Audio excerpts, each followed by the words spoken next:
Почитувани, денес е уште еден црн ден за демократијата во Македонија.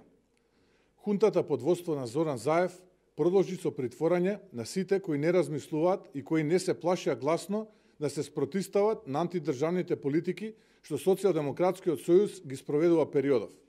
Денешниот ден ќе биде запишан во историјата како ден во кој што хунтата на Зоран Заев притвори 6 народни избраници. 5% од собранискиот состав е во притвор. Ова не е демократија, ова е тиранија. Денеска беа притворени пратениците Жаклина Пешевска, Крсто Муковски, Љубен Арнаудов, Сашо Василевски, Јохан Тарчуловски и Љупчо Димовски. На дел од нив им е изречен домашен притвор, а на дел ефективен и уште вечерва се префрлени во истражен затвор. Народни избраници се испраќаат во притвор, а осудени убици и терористи се ослободуваат.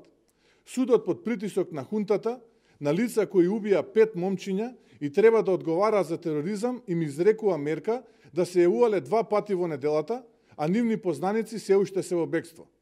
Тоа е правдата во Македонија, под контрола на Зоран Заев. Со ваквиот начин на делување, хунтата на Зоран Заев ги закопува сите можности за нормално функционирање на собранието и институциите кои би требале да ја контролираат извршната власт. Ги закопува сите можности за диалог и си обезбедува неконтролирана моќ. Ова е само уште едно камче во мозаикот на неправдата кој почна да го креира хунтата на власт. Почнаа со измислени обвиненија и ги прогласија за терористи Игор Дурловски, Владо Јовановски, Богдан Илиевски, Борис Дамовски и други патриоти и уметници само затоа што гласно говореле и се спротивставувале на хунтата на Зоран Заев.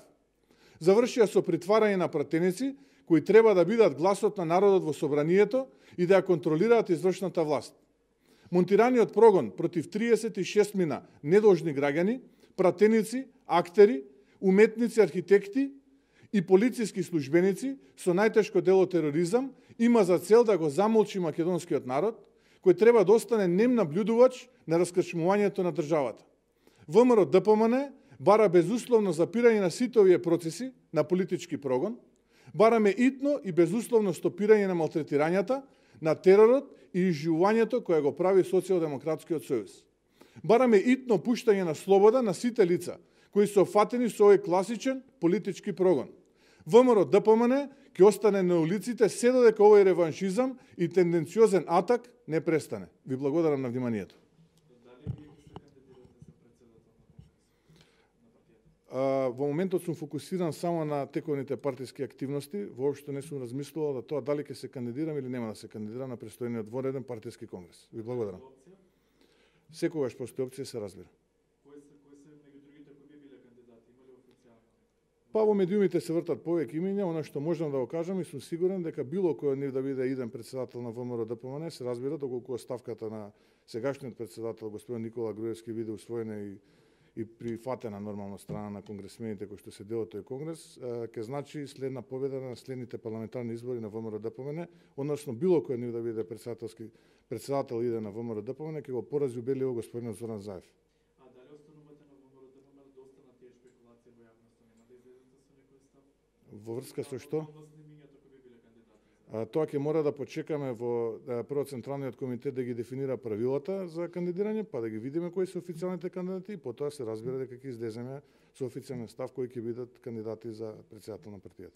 4 имиња се во трка, дали ви ги потврдувате? Во зависност од изворите имаме повеќе имиња, не можам никого да потврдам нити да демантирам, сепак ќе треба да разговарате со нив сите поединечно како што разговарате со мене. Благодарам. Дали сте разговарале зошто ги отворија вратите, зошто го насочуваа народот, што беглат касне, или изгледа дека сепак тие се оние кои што го организирале настанот, зашто се третуваат се? Во повеќе наврати си имам произнесено во врска со ова ваше прашање и не би имал што да додадам дополнително на тоа. Ви благодарам.